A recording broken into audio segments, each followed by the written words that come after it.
Welcome to our channel মুনমুনের classroom.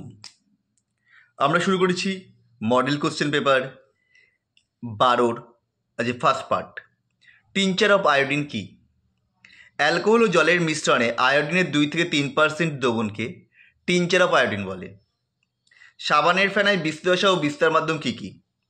বিস্তার হচ্ছে বায়ু বা গ্যাস, বিস্তার মাধ্যম সাবানের জলীয় দ্রবণ বা তরল। 300 কেলভিন উষ্ণতায় একটি 0.2 মোল পার লিটার কেসিএল দ্রবণের আপেক্ষিক পরিবাহিতা এত হলে দ্রবণটির মোলার পরিবাহিতা কত হবে? মোলার পরিবাহিতা lambda equal to kappa into 1000/m। Kappa হচ্ছে এত, আর এমটা বলে দিয়েছে, বসিয়ে দিয়েছি। ভ্যালু হচ্ছে 132.5 siemens semi square mole inverse বা ohm inverse semi square mole inverse. সল এবিসি এর স্বর্ণ সংখ্যা বলে দিয়েছে 0.01, 0.03, 0.01, 0.1, 0.03, 0.01। সলগুলিকে সংরক্ষণ ক্ষমতার অধক্রমে সাজাও। আমরা জানি স্বর্ণ সংখ্যা যত কম অধক্ষেপণ ক্ষমতা তত বেশি। অধক্ষেপণ ক্ষমতার অধক্রমে যার ক্ষমতা যত সঞ্চয় কম তার ক্ষমতা তত বেশি। সেই হিসাবে এটা আছে C greater than B greater than A. 3D সারির কোন মৌলটি সচরাচর +1 জারণ সংখ্যা প্রদর্শন করে? এটা হবে স্ক্যান্ডিয়াম Sc। পরেরটা, LaOH হোল 3 এবং LuOH হোল 3 মধ্যে কোনটি অধিক ক্ষারীয়? LaOH হোল 3 অধিক ক্ষারীয়। আমরা চলে যাই 3-এর কোশ্চেন, 3-এর এ। আম্লিক মাধ্যমে SiO2 ধনাত্মক আধান বিশিষ্ট সল উৎপন্ন করে। অপর দিয়ে ক্ষারীয় মাধ্যমে এটি ঋণাত্মক আধানগ্রস্ত কলয়েডীয় সল উৎপন্ন করে। কারণ ব্যাখ্যা করো। SnO2 হলো একটি উভধর্মী অক্সাইড। অ্যাসিড মাধ্যমে SnO2 সঙ্গে অ্যাসিডের বিক্রিয়ায় উৎপন্ন SN4+, যেটা বিক্রিয়া আমরা লিখে দিয়েছি একটা বিক্রিয়া HCl দিয়ে, SnO2 + 4 HCl arrow SnCl4 + 2 H2O ion সলকণাগুলি দ্বারা অধিশোষিত হয়, ফলে উৎপন্ন সলের কণাগুলির ধনাত্মক আধানযুক্ত হয়। অন্যদিকে ক্ষারীয় মাধ্যমে SnO2 এর সঙ্গে ক্ষারের বিক্রিয়ায় উৎপন্ন SnO3- এর বিক্রিয়াটা আমরা লিখে দিচ্ছি SnO2 + 2NaOH arrow Na2SnO3 + H2O সলকণাগুলি দ্বারা অধিশোষিত হয়ে ধনাত্মক আধানগ্রস্ত হয়। পরের কোশ্চেন, 10⁻⁻4 জিলেটিনে উপস্থিত 100 ml গোল্ড সলে 1 ml 10% NaCl দ্রবণ যোগ করলে উক্ত সলের তঞ্চন প্রতিহত হয়। জিলেটিনের সংখ্যা কত? 10⁻⁻4 গ্রাম মানে হচ্ছে 10⁻⁻1 মিলিগ্রাম। জিলেটিনে উপস্থিত 100 গ্রাম গোল্ড সলে 1 ml NaCl 1 ml 10% NaCl দ্রবণ যোগ করলে উক্ত সলের তঞ্চন প্রতিহত হয়। সুতরাং জিলেটিনের স্বর্ণ সংখ্যা হবে 10⁻⁻1 অর্থাৎ 0.01। বিয়ের কোশ্চেন, মানে মিলিগ্রামে নিয়ে গেলে এটা পাবো সেটাই। 300 কেলভিন উষ্ণতায় মানে টি বলে দিল 2.5% ইউরিয়ার জলীয় দ্রবণের 500 ml এর সাথে সুক্রোজের 20% সুক্রোজের 500 ml জলীয় দ্রবণ মেশানো হয়েছে। মিশ্র দ্রবণ অভিস্রাবণ চাপ গণনা করো। তাহলে আমরা প্রথমে বের করে নিচ্ছি ইউরিয়া আছে কতটা না 500 2.5% মানে হচ্ছে 12.5 গ্রাম। এটাকে আমি 60 দিয়ে ভাগ করে মোল পেলাম। একইভাবে সুক্রোজটা বের করব। সুক্রোজটা হচ্ছে 100 গ্রাম মানে 100/342 অত মোল। তাহলে 500 + 500 1 লিটার দ্রবণে মোট মোলের মাত্রা কত হবে না দুটোর মোল সংখ্যা যোগ করে দিলাম।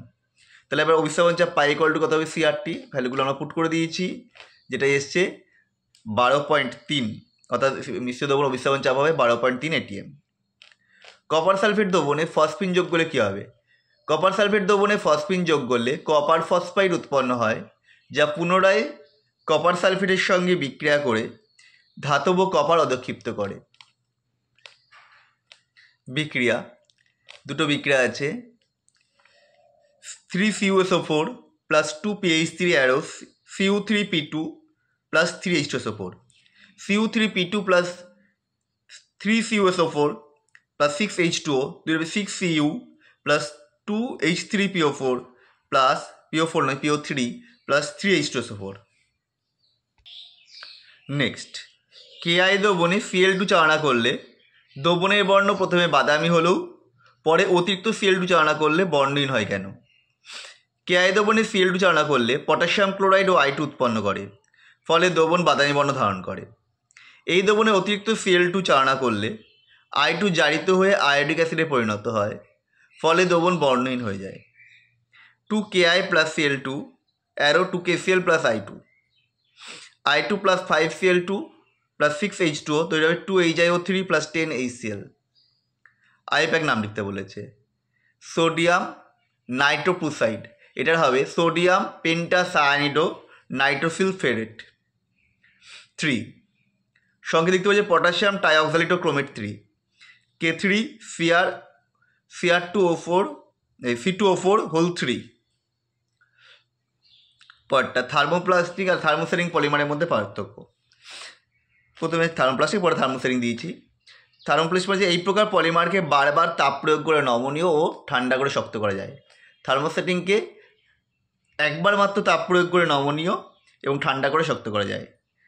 থার্মোপ্লাস্টিক পলিমারগুলি সাধারণত যে নরম এবং কম ভঙ্গুর, থার্মোসেটিং যে পলিমার খুব শক্ত এবং ভঙ্গুর হয়। নিওপ্রিন রবারের মোনোমারে কি এর ব্যবহার? নিওপ্রিন রবারের মোনোমার হলো ক্লোরোপ্রিন, সংকেতটা আমরা লিখে দিয়েছি CH2 ডবল বন্ড সি, নিচে Cl CH double bond CH2।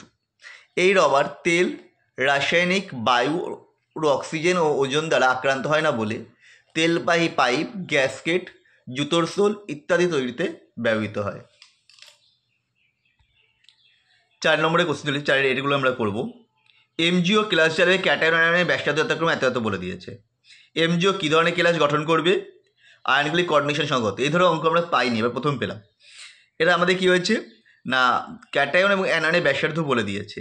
তাহলে radius of cation by radius of anion এটা কত আসছে না 0.462 সুতরাং এটা হবে ষড়ভুজাকার এবং কোঅর্ডিনেশন নাম্বার হবে 6। এটা রেডিয়াস রেশিও ফর্মুলা দিয়ে আমরা করলাম। অর্ধপরিবাহী, এটা কঠিনের কোশ্চেন ছিল। অর্ধপরিবাহী তড়িৎ পরিবহন করে কারণ কি? অর্ধপরিবাহীর ক্ষেত্রে পরিবাহী ব্যান্ড এবং ভ্যালেন্স ব্যান্ডের মধ্যে নিষিদ্ধ অঞ্চল তুলনামূলকভাবে কম হওয়ায় ইহা তড়িৎ পরিবহন করতে পারে। এছাড়া ডোপিংয়ের মাধ্যমে এর মধ্যে অর্ধপরিবাহীতে অতিরিক্ত ইলেকট্রন বা হোল সৃষ্টির মাধ্যমেও তড়িৎ পরিবহন করে। পরেরটা মানে একটি অধাতব অক্সাইডের আয়নগুলি সিসিপি কিউবিক্যাল ক্লোজ প্যাকিং বিন্যাসে সজ্জিত আছে। এই ক্যাটায়নগুলি চতুস্থলকীয় ফাঁকগুলির 1/6 অংশ এবং বি ক্যাটায়নগুলি অষ্টলকীয় ফাঁকে 1/3 অংশ পূরণ করে। যৌগটির সংকেত, তাহলে আমি ধরে নিচ্ছি ও পরমাণুর সংখ্যা n, তাহলে চতুস্থলকীয় ফাঁক হবে 2n, অষ্টলকীয় ফাঁক হবে n। সুতরাং এ পরমাণুর সংখ্যা হবে চতুস্থলকীয় ফাঁকের 1/6 অংশ মানে 2n/6 = n/3, আর বি হচ্ছে কি অষ্টলকীয় ফাঁকের 1/3 অংশ মানে n/3। তাহলে যৌগটিতে এ, বি ও এর পরমাণুর অনুপাত কত হবে 1:1:3, যাতে যৌগটির সংকেত হবে AbO3। আমাদের ভিডিও কেমন লাগলো কমেন্ট করে জানাও। আবার দেখা হবে নেক্সট ভিডিওতে।